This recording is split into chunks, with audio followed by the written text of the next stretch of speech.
नमस्कार विद्यार्थी मित्रांनो, अभ्यास मित्र परिवारामध्ये तुम्हा सर्वांचं स्वागत आहे. मित्रांनो, आज आपण 26 एप्रिल रोजीचं करंट अफेअर्स इथं अभ्यासणार आहोत. लेक्चर सुरू करण्यापूर्वी राज्यसेवा पूर्व परीक्षेसाठी आपण विजयश्री बॅच, कंबाईन गट क पूर्व परीक्षेसाठी लक्ष्य बॅच, कंबाईन गट ब मुख्य परीक्षेसाठी यशस्वी बॅच, तर कंबाईन गट ब आणि गट क पूर्व प्लस मुख्य परीक्षेसाठी फाउंडेशन बॅच 2.0 सुरू केलेली आहे. त्याचबरोबर अभ्यास मित्राच्या नोट्स तुम्ही आपल्या ॲप्लिकेशनवरून परचेस करू शकता. नाही तर तुम्ही ही जर बॅच जॉईन केली तर या बॅचमध्ये तुम्हाला या नोट्स पण मिळतील, टेस्ट सिरीज पण मिळेल, लाईव्ह लेक्चर पण मिळेल, रेकॉर्डेड लेक्चर पण मिळून जातील. त्याचबरोबर राज्यसेवेची सुद्धा फाउंडेशन बॅच, NCERT स्टेट बोर्डचे कोर्सेस आपण सुरू केलेले आहे. या सगळ्या गोष्टी तुम्हाला अभ्यास मित्राच्या ॲप्लिकेशनमध्ये मिळतील. आपलं टेलिग्राम चॅनल आहे, इन्स्टाचं पेज आहे, फॉलो करून ठेवा, कारण ट्रिक्स तुम्हाला यावर बघायला मिळतील. अभ्यासविषयक इन्फॉर्मेशन, ॲडव्हर्टाईज विषयक इन्फॉर्मेशन ज्या आहे, ज्या एक्झामच्या वेगवेगळ्या ॲड येतात तर त्याची इन्फॉर्मेशन तुम्हाला बघायला मिळेल. आज आपण 26 एप्रिल 2025 रोजीचं करंट अफेअर्स इथं अभ्यासणार आहोत. लेक्चर सुरू करूया. चला, पहिला क्वेश्चन बघा. विस्डेन क्रिकेटर्स अल्मनॅक 2025 नुसार भारतीय खेळाडूंना 2024 या वर्षासाठी जगातील आघाडीचे पुरुष आणि महिला क्रिकेटपटू म्हणून निवडण्यात आलेले आहे. तर आता कोणत्या भारतीय खेळाडूला, परत प्रश्न इथं रिपीट करतो मी. विस्डेन क्रिकेटर्स अल्मनॅक 2025 नुसार कोणत्या भारतीय खेळाडूंना 2024 या वर्षासाठी जगातील आघाडीचे पुरुष आणि महिला क्रिकेटपटू म्हणून निवडण्यात आलेले आहे. तर आपण जर इथे बघितलं मित्रांनो, तर जसप्रीत बुमराह हा पुरुषांमधला बेस्ट खेळाडू ठरलेला आहे 2024 वर्षासाठीचा, आणि स्मृती मानधना ही बेस्ट फिमेल प्लेयर ठरलेली आहे महिलांमध्ये. आपण जर बघितले यांची कामगिरी जर बघितली 2024 मधली, तर ती सुद्धा तुम्हाला इथं बघायला मिळेल.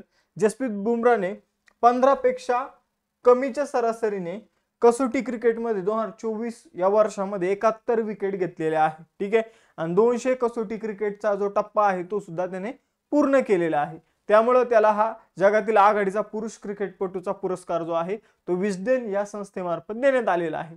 आणि जे स्मृती मानधना आहे, तर त्यांनी 2024 या वर्षामध्ये 1659 धावा केलेल्या आहे, ज्या महिला क्रिकेटरने केलेल्या या वर्षातील सगळ्यात जास्त धावा आहे.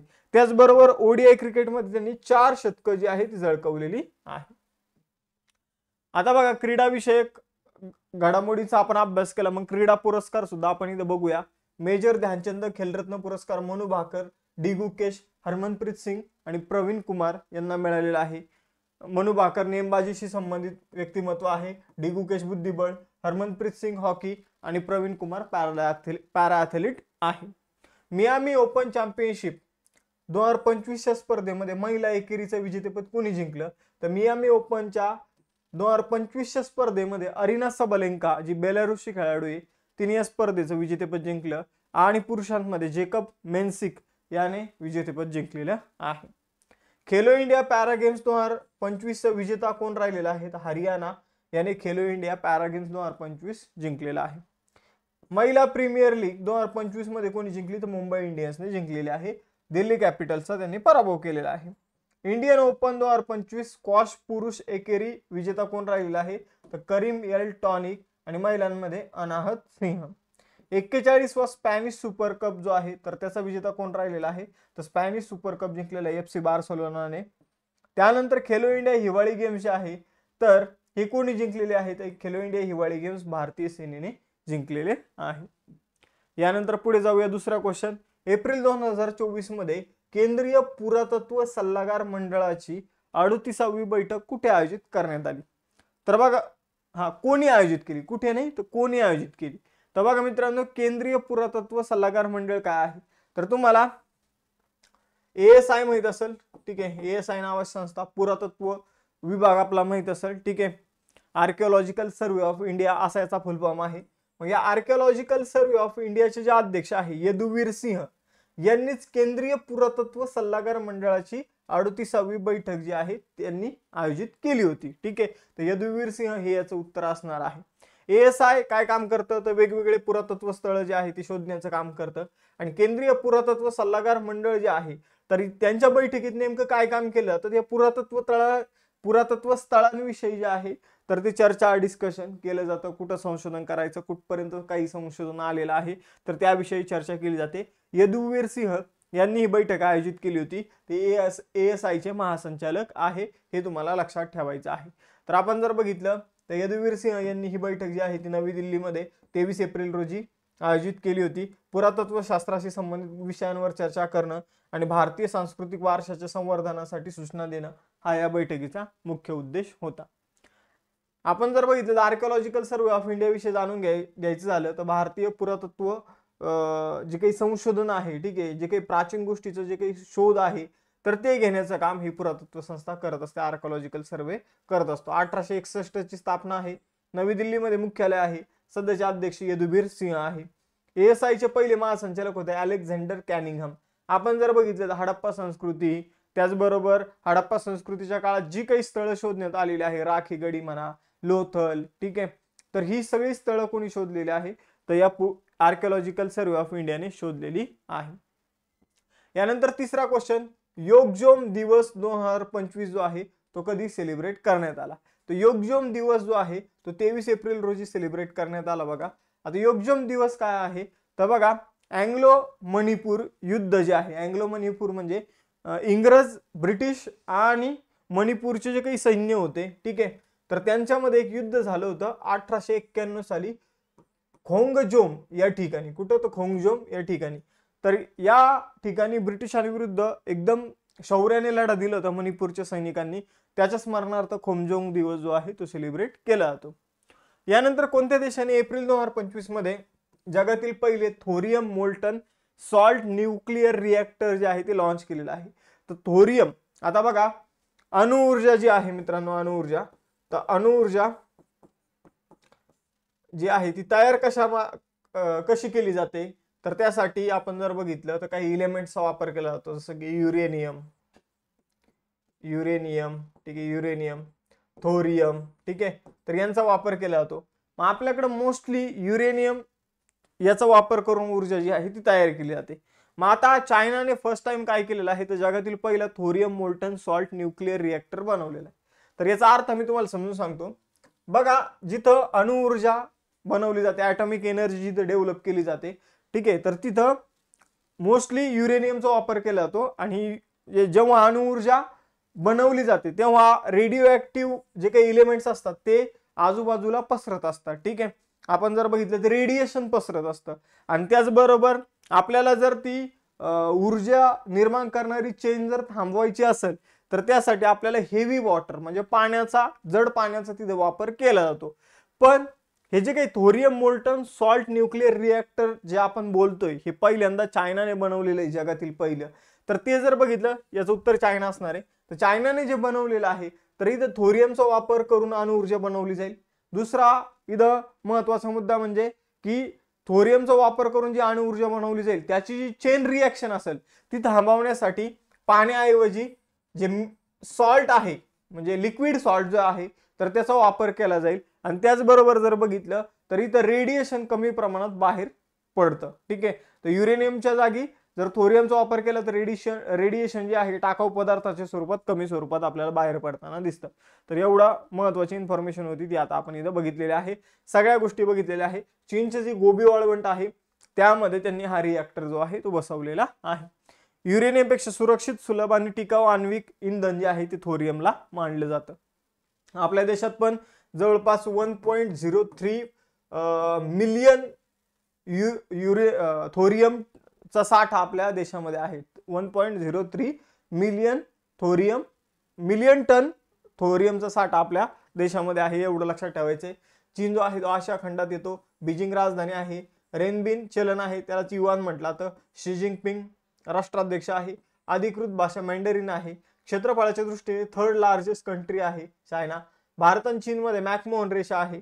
आणि ईस्ट इंडिया कंपनी जी होती तिला चायनासोबत व्यापार करण्याचा जो काही एकाधिकारशाही होती ती 1833 मध्ये संपुष्टात आलेली होती, ठीक आहे. एवढं तुम्हाला लक्षात ठेवायचं. कधी आली होती तर 1833 मध्ये. एप्रिल 2025 मध्ये भारत सरकारने रिझर्व्ह बँक ऑफ इंडियाचे डेप्युटी गव्हर्नर म्हणून कुणाची पुनर्नियुक्ती केलेली आहे?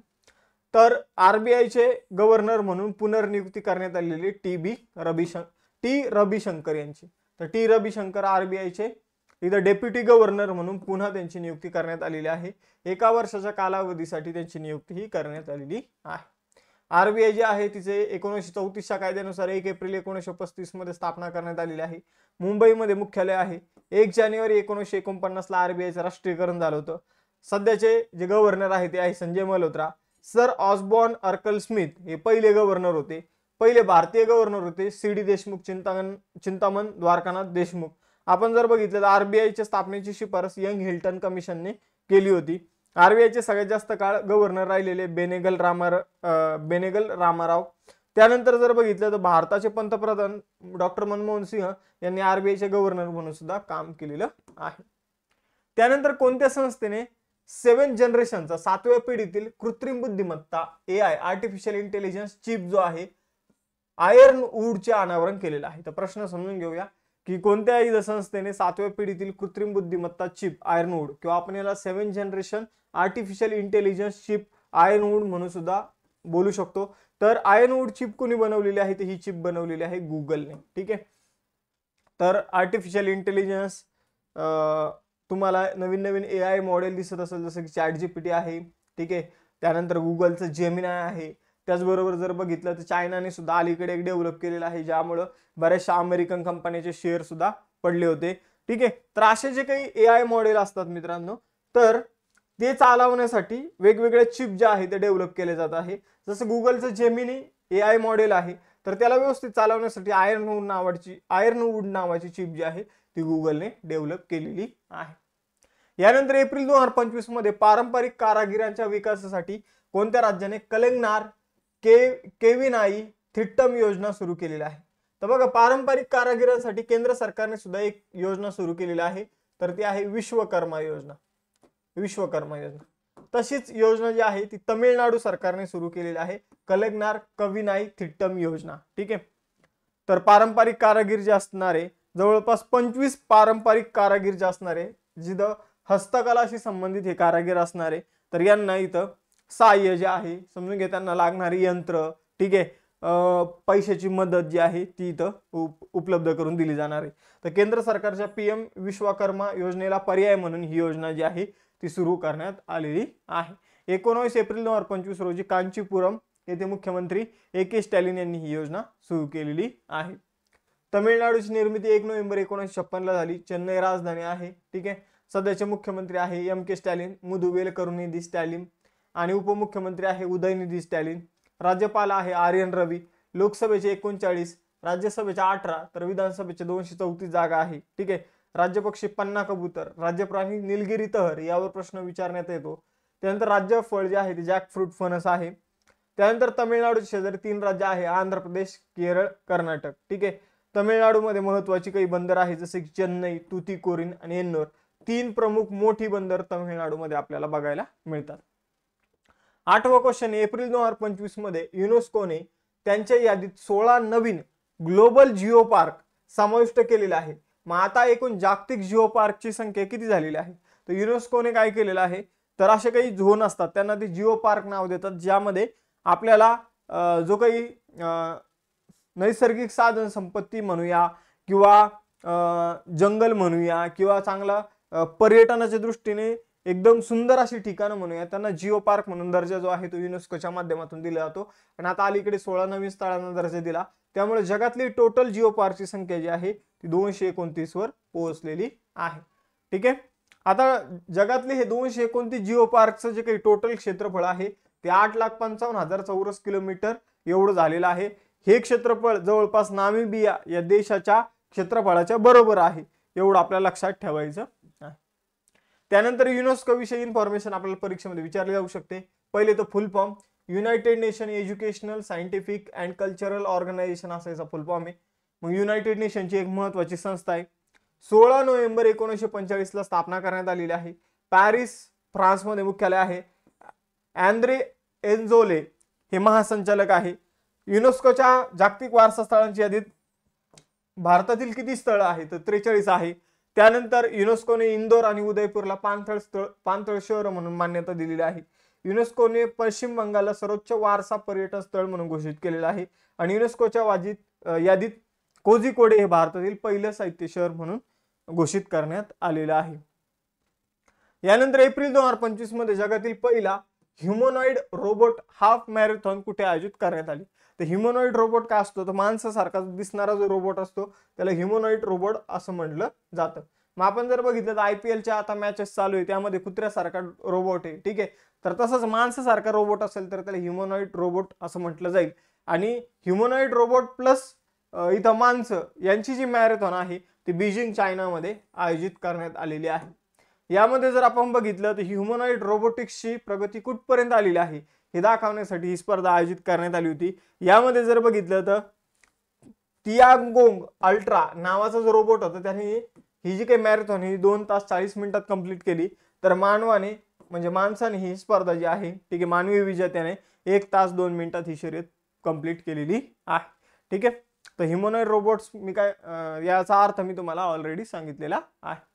यानंतर केंद्रीय गृहमंत्री अमित शहा यांनी यकृताच्या आजारावर उपचार करण्यासाठी हेल्ड उपक्रमाचं अनावरण कुठे केलं? तर बघा मित्रांनो, यकृताच्या आजारांवर उपचार करण्यासाठी हेल्ड उपक्रम जो आहे तो नवी दिल्लीमध्ये सुरू करण्यात आलेला आहे. तर हेल्डचा फुल फॉर्म काय?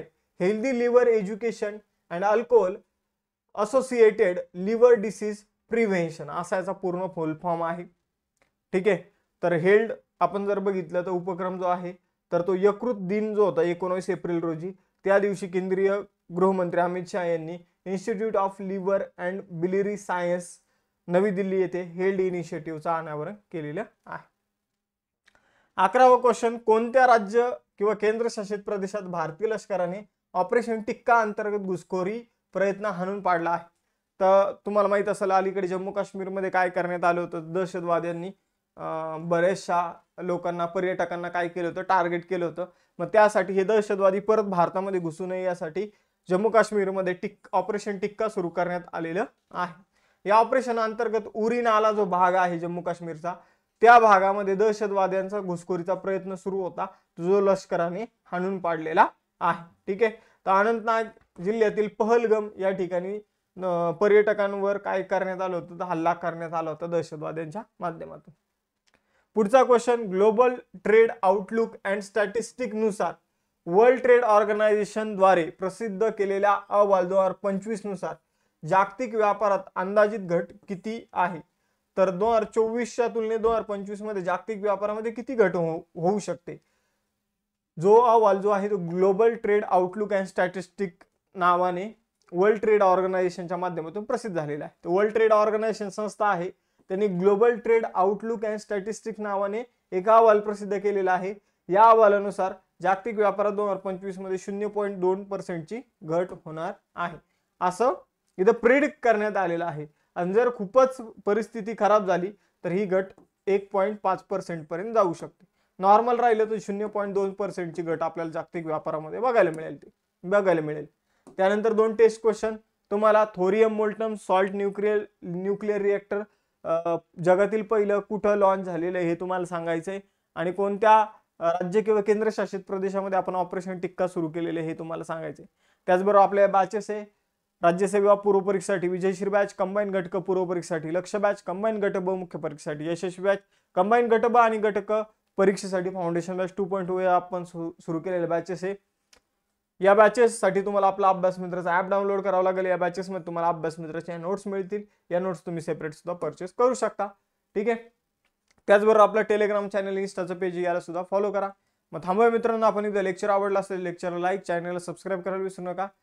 चलो बाय बाय एव्हरीवन, जय हिंद.